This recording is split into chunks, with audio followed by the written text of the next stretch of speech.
एक बड़ी सुंदर घटना घटती है, बड़ी मधुर घटना घटती है। शीत के दिन है और ब्रजपुर की वीथियों में कोई वृद्धा, मैले कुचैले वस्त्र हैं उसके तन पर, और कहते हैं कि वो हीन कुलोत्पन्ना है, किसी हीन कुल में उसका जन्म हुआ है, और उसके सर पर है फलों की टोकरी, और उसका नित्य का कार्य है वो ब्रजपुर की वीथियों में जाती है, आवाज देती है फल ले लो, फल ले लो, और कोई उससे फल लेता है और उसका जीवन यापन होता है। आज तो सुबह से निकली और मध्याह्न हो गया और कोई ग्राहक नहीं आया, किसी ने आकर मोल तक नहीं पूछा, कोई चंचल चपल बालक तक आज उसके पास नहीं आया। मध्याह्न हो गई है, यद्यपि शीत ऋतु है, पर चलते चलते आज वो नंद प्रासाद के मुख्य द्वार के सन्मुख आ पहुंची है। एक विशाल अश्वत्थ का, पीपल का वृक्ष है नंद बाबा के महल के द्वार के बिल्कुल ठीक सामने। उसी पीपल के अश्वत्थ वृक्ष की छाया में वो फल वाली आकर थक कर हार कर बैठ गई। उतार दिया वो फल का टोकरा उसने अपने सर से। सर पर मध्याह्न का सूर्य है, शीत ऋतु में भी उसका शरीर जो है, जो गात है उसका, वो पसीने से लथपथ हो रहा है। वो अपने मैले कुचैले वस्त्रों से अपना पसीना पोंछ रही है और मन ही मन विचार कर रही है कि आज का दिन क्या ऐसे ही जाएगा?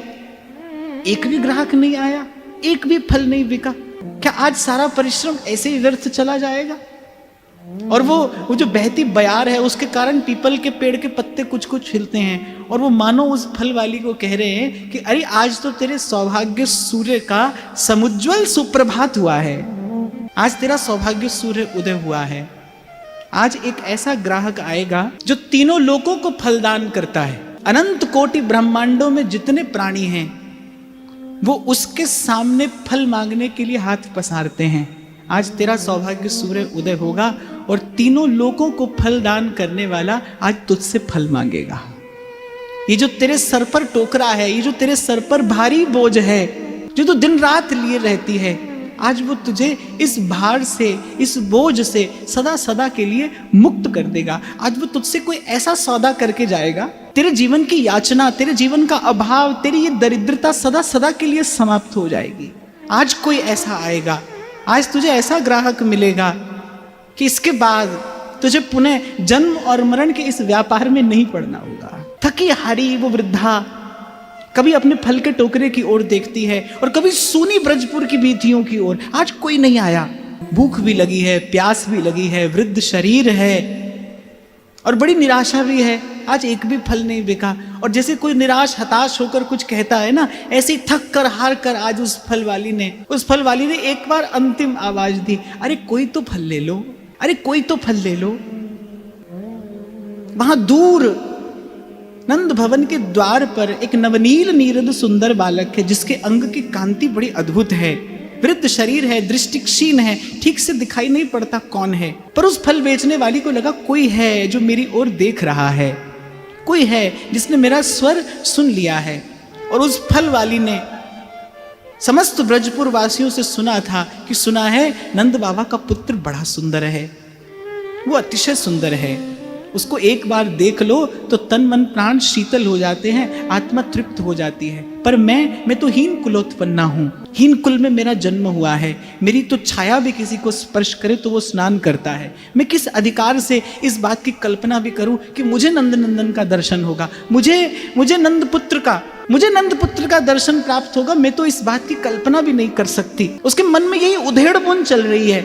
और वहां श्री कृष्ण दूर खड़े देखते हैं कि पीपल के पेड़ की छांव में कोई वृद्धा बैठी है, उसके पास में रखा है फलों का टोकरा, और लाडले लाल की चंचल चितवन यहां वहां देखने लगती है कि मेरी ओर कोई देख तो नहीं रहा। छिप कर, बच कर, सबकी दृष्टि से स्वयं को बचाकर और रुंझुन रुंझुन करते श्री कृष्ण के चरण युग्म और मंद मंथर गति से चलते, मुस्कुराते, कपोल पर खेलती वो काली घुंघराली अलकावली, कानों में मैया ने मणिकुंडल पहनाए हैं, कटी पर क्षुद्र किंकिणी है, श्री चरणों में अतिशय सुंदर मधुर नूपुर बज रहे हैं। क्या न्यौछावर किया जाए बिहारी की इस बाकी झांकी पर। मंद मंथर गति से चलते श्री कृष्ण और देखते ही देखते उस फल वाली के अत्यंत निकट आ पहुंचे। कहते हैं कि फल वाली का हृदय अत्यंत तीव्र गति से स्पंदित हो रहा है और पूरा जो गात है वो जड़ हो गया है। कहते उस समय फल वाली को यदि कुछ सुनाई पड़ रहा है तो केवल अपने हृदय का स्पंदन सुनाई पड़ रहा है, उसे केवल अपने हृदय की धक धक सुनाई पड़ रही है। नंदपुत्र को सामने देखकर सुना था नंदपुत्र बहुत सुंदर है, अतिशय सुंदर है, नंद बाबा का पुत्र ऐसा है, नंद बाबा का पुत्र वैसा है। अरे ये वही तो है, ये वही तो है। ये अचानक आज मेरी दृष्टि के सन्मुख आकर खड़ा हो गया है। क्या कहे, कुछ कहते नहीं बनता, क्या चेष्टा करे, कुछ सोच नहीं पा रहे, कुछ समझ नहीं पा रहे। और हो भी क्यों ना, शेष महेश दिनेश गणेश दिन रैन रटे पे ध्यान न पावे। वो आज दृष्टि का विषय बने खड़े हैं, वो नख से शिक तक निहार रही है और कभी प्रभु की आवन का, कभी प्रभु के गमन आगमन का स्मरण करती है। और वहां श्री कृष्ण की चंचल चितवन, कभी फल वाली को देखते हैं, कभी फल के टोकरे को देखते हैं, और कभी यहां वहां अपनी चितवन से देखते हैं कि कोई मेरी ओर देख तो नहीं रहा। तन कंपित, मन मानो रहा ही नहीं, खो गया, डूब गया। किसे कहते हैं मन? अब कहां है मन? किसी प्रकार अपने भावों को समेट कर, और फल विक्रयणी ने कहा कि लाडले फल लोगे, और श्री ठाकुर जी ने बस स्वीकृति की मुद्रा में अपना सर हिला दिया। और कहते हैं वो जो श्री ठाकुर जी की नील कुंचित केश राशि मंडित उस शीश के हिलने की जो स्वीकृति थी, उसने तो मानो फल वाली के प्राण हर लिए। और वो ऐसी पगलाई, ऐसी बौराई, जब श्री ठाकुर जी ने स्वीकृति की मुद्रा में अपना सर हिलाया, हाँ कहा, उसे कुछ नहीं सूझा, और वो फल की टोकरी अपने सर पर रखकर खड़ी हो गई।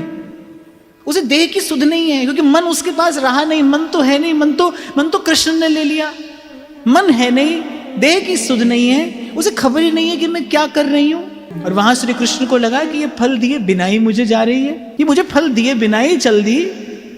और आहा, क्या करते हैं श्री कृष्ण, उसका वो फटा सा मैला सा आंचल अपने कर कमल में लेकर और खींच कर कहते हैं, कहाँ जा रही है? मैं फल लूंगा, मैं फल पाऊंगा। और श्री ठाकुर जी का वीणा विनिंदिक वो स्वर, मन प्राणों को झंकृत कर देने वाली वो वाणी जब कान में पड़ी, आज तो उस फल वाली के प्राण केवल श्री कृष्ण की इच्छा से ही थमे हैं, नहीं तो मानव मन और बुद्धि में इतना आनंद झेल पाने की सामर्थ्य नहीं है। आज प्रभु के मन में इच्छा हुई है कि मैं तीनों लोगों को फल दान करता हूं, पर मैं आज फल ग्रहण करूंगा। आज मैं इस दीना हीना, इस दरिद्रा के हाथ से फल पाकर इसे सदा सदा के लिए कृतार्थ कर दूंगा, इसे निहाल कर दूंगा। हाथ से उसका वो मैला कुचैला आंचल पकड़कर खींचा ठाकुर जी ने, और श्री लाल जी ने अपने उस अत्यंत सुमधुर स्वर से कहा, अरे कहां जा रही है? मैं फल लूंगा, ला मुझे फल दे। उसे तो ना उठने का होश था और ना बैठने का, वो धम्म से फिर बैठ गई, उतार कर रख दिया वो फलों का टोकरा एक और मानो अब यहां लीला शक्ति ने लीला विस्तार की इच्छा से उस फल वाली को सामर्थ्य प्रदान की। और उसने कहा कि नंद लाडले, फल तो मैं तुम्हें दूंगी, पर मुझे मोल क्या दोगे? और जिन्हें श्रुतियां यह सर्वज्ञ सर्ववित, जिन्हें श्रुतियां सर्वज्ञ और सर्ववित कहती हैं, वो बड़े भोले भाले मुख से उस फल वाली से कहते हैं, मोल क्या होता है? ये शब्द तो मैंने पहली बार सुना है, मोल क्या होता है? और ठीक है भाई, ये तो प्रेम देव है, ये व्यापार की भाषा नहीं जानता, ये मोल और भाव करना जानता नहीं, इसलिए मोल क्या होता है ये श्री कृष्ण क्या जाने, उन्हें नहीं पता मोल क्या होता है। फल वाली कहती है कि फल तो मैं तुम्हें दूंगी, पर मूल्य क्या दोगे? किसे मूल्य चाहिए? फल वाली को मूल्य कहां चाहिए? पर दो घड़ी ये नंद लाडला और दृष्टि का विषय बना रहे, दो घड़ी इससे और बात हो जाए, ये कुछ कह दे और मैं कुछ सुन लूं, मैं कुछ कह दूं और ये कुछ सुन ले, बस दो घड़ी इससे बात हो जाए। इसीलिए फल वाली ने कह दिया कि मूल्य क्या दोगे? और वो भोले भाले मुख से वो श्याम सुंदर, वो श्री कृष्ण, वो नंद नंदन कहते हैं, अरे मूल्य क्या होता है? और फल वाली कहती है कि यदि कोई किसी को कोई वस्तु दे तो उसके बदले में उसे भी कुछ देना पड़ता है, इसी को मूल्य कहते हैं। श्री ठाकुर जी कहने लगे, मैं तो मूल्य आदि कुछ जानता नहीं, मुझे तो मेरी मैया सब कुछ देती है, मुझे तो ये ब्रज की गोपियां अनंत अनंत वस्तुएं देती हैं, प्रेम से स्नेह से मुझे देती हैं, मुझसे तो आज तक कभी किसी ने मूल्य नहीं मांगा, और मैं तो जानता भी नहीं मूल्य क्या होता है।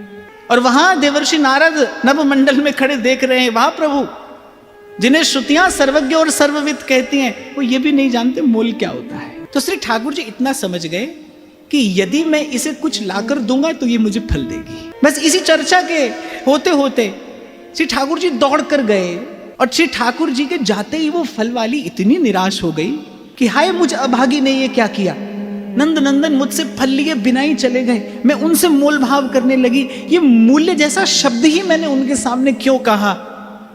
कोस रही है वो अपने अपने दुर्भाग्य को बार बार कि कैसे तो मुझ अभागन के जीवन में आज एक क्षण आया, नंद नंदन मेरी दृष्टि का विषय बने। कहाँ मैं कल्पना भी कर सकती थी नंद प्रासाद की ओर देखने भर की, और कहाँ आज विधाता मेरे अनुकूल हुआ, नंद नंदन मेरे सन्मुख आकर खड़े हो गए। वो मुझसे फल चाह रहे थे और मैं उनसे मोल की बात कर बैठी। और वहां श्री कृष्ण दौड़ कर गए, उसके प्राण पखेरु उड़ ही जाते, उसके प्राण पखेरु उड़ ही जाते। और इतने में वहां नंद बाबा के प्रांगण में धान्य के अंबार लगे थे, अंजलि भरकर कुछ धान अपने नन्हे नन्हे कर कमलों में लिए कन्हैया दौड़ते हुए आ रहे हैं, इधर से दौड़ते हुए आ रहे हैं, यहां वहां देख रहे हैं भाई कहीं कोई मुझे देख ना ले, और आज मैं इन सुंदर सुमधुर फलों को खाने से वंचित न रह जाऊं। और जब वो दौड़ कर आ रहे हैं, वो अंजलि में से वो धान गिरता जा रहा है, बिखरता जा रहा है, और कहते जब फल वाली के निकट तक पहुंचे मानो उसके प्राण लौट कर आए, और देखा नंद नंदन अपनी अंजलि में धान भर कर लाए हैं। पर धान के नाम पर अंजलि में क्या है, 4-5 दाने धान के हैं, 4-5 दाने ले, मैं मोल ले आया, अब ये धान ले और ये फल मुझे दे। अब उसने कहा अब और अधिक विलंब करना ठीक नहीं, अब और अधिक विलंब करना ठीक नहीं।